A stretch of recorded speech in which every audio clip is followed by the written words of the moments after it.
possessed by gamma rays, turns into the Hulk. Ain't he on glamour rays? Reckon the town with the power of a bull. Ain't no monster clown who is as lovable As ever-loving Hulk. Hulk, Hulk.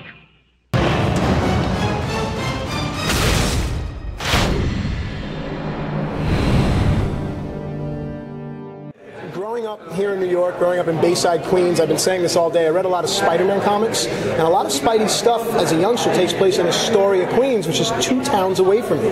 So as a 10-year-old kid, I was under the assumption that Spider-Man lived 2 towns away from me. So, you know, that lent itself to my fantasy, my chasing of a dream kind of thing, and then becoming a WWE wrestler, it's just all, I mean, it's all still a fantasy, but that's how I got involved with Marvel books. Got it. What are your thoughts on the Hulk? I've seen a preview of this film, and I think the most alluring thing is most people know the Hulk as an ignorant being, a Hulk smash, Hulk. Here we see an emotionally intelligent Hulk, and I think the human element that plays on is very alluring, and I think that the fan will really appreciate that. Do you channel any of that when you wrestle? Absolutely, all the time. I am an emotionally intelligent, slightly physically ignorant. I love the Hulk. Should I look at? I'll look at you. The Hulk has, for a long time, been my favorite comic book character. I'll just say it. When I first got to Marvel, I mean, I love all the Marvel characters. I loved Spider-Man when I was growing up. I love the X-Men.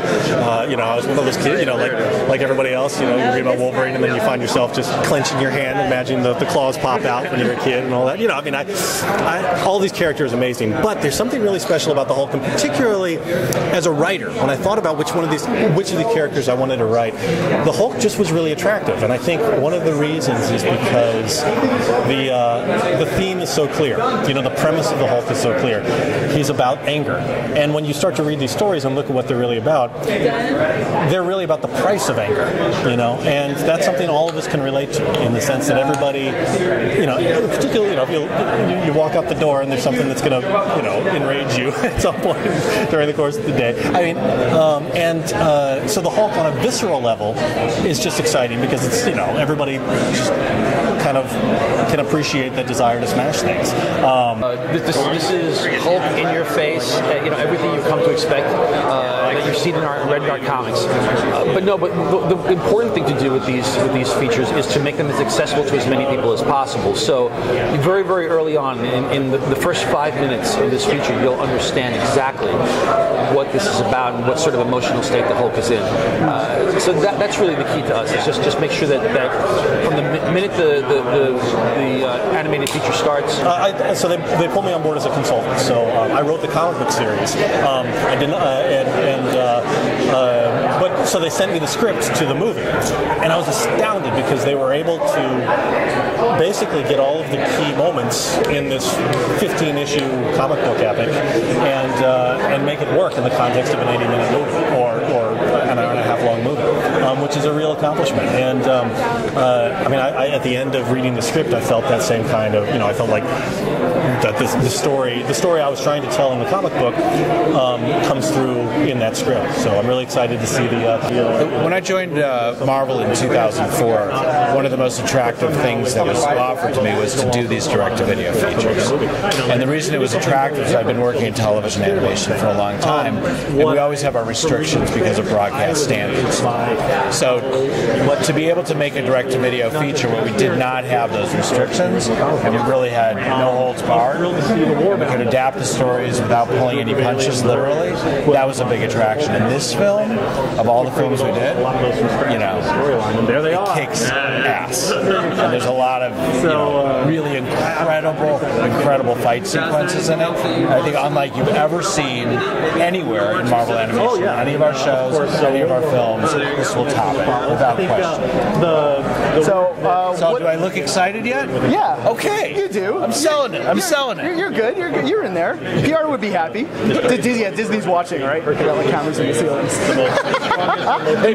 The mouse is always watching. Hi, Mickey. There's been a lot of Hulk direct-to-DVD so far. Yeah. Is there still talk, like if this does well, will they continue, go right into World War Hulk? Or? You know, I wouldn't be surprised. We haven't really discussed it that much, so it's something to see. in the future, but it wouldn't surprise me if we see that or other adaptations of other great stories that we've done. You're obviously a Marvel fan, long time. Yeah. So what are your dream projects? Like for TV or direct-to-DVD, if they gave you a clean slate and said, wow, whatever you want to do, what would you do? You know, that's a tough one. I think eventually one of the things I'd like to see, whether it's in animation, in feature film, or produced in CGI animation, would be Civil War. I'd love to see Civil War done someday, and that would be the big one. What's your dream project? I think of course World War Hulk, and I'll write and direct it. Just give me a call. I think Fantastic Four would be tremendous in animated form.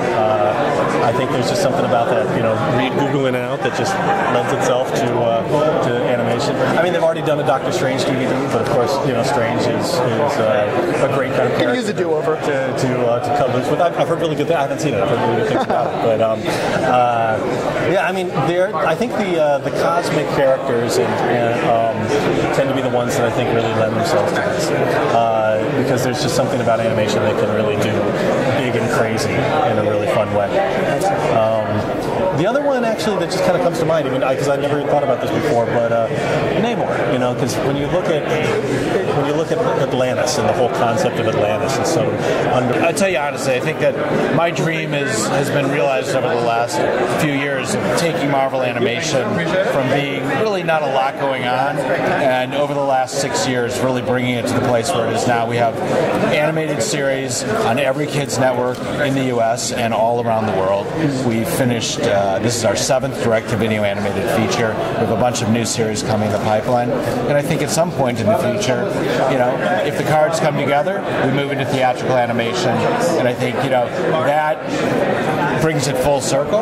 It's just a matter of finding the right projects. I'm not saying we are, because we absolutely are not, have anything in the pipeline yet. But to continue to grow and broaden the brand and reach deeper into the universe, and tell the stories the way they are. I'm involved in all the things we're doing, including the motion comics, which are really an incredible way of bringing to life all of our greatest stories and being completely true to it. So that right there is a way of doing more adult targeted animation, and I really consider that to be full animation. It's a full production. We're also doing Marvel Anime, where we're taking our stories and turning them over to Madhouse Studios in Japan, who actually animated the Planet Hulk film, and we're doing these incredible adaptations. You've probably seen the trailers already of Wolverine and Iron Man, and that's just a taste of what's to come.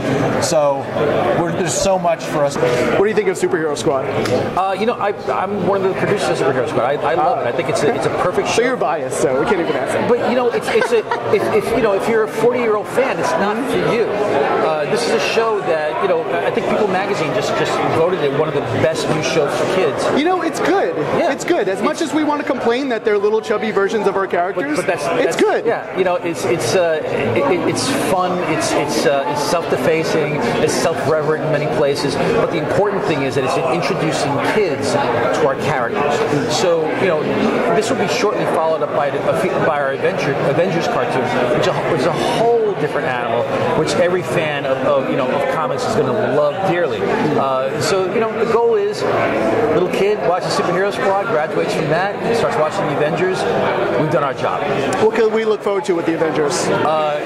Literally every episode is a gigantic blockbuster movie. It's I keep getting the scripts in, and I keep imagining, okay, they can't top this new script, and then the next one comes in and they come up with something that's even bigger. But more importantly, I'd say 95% of the stories you see in Avengers are all out of the pages of the comic books.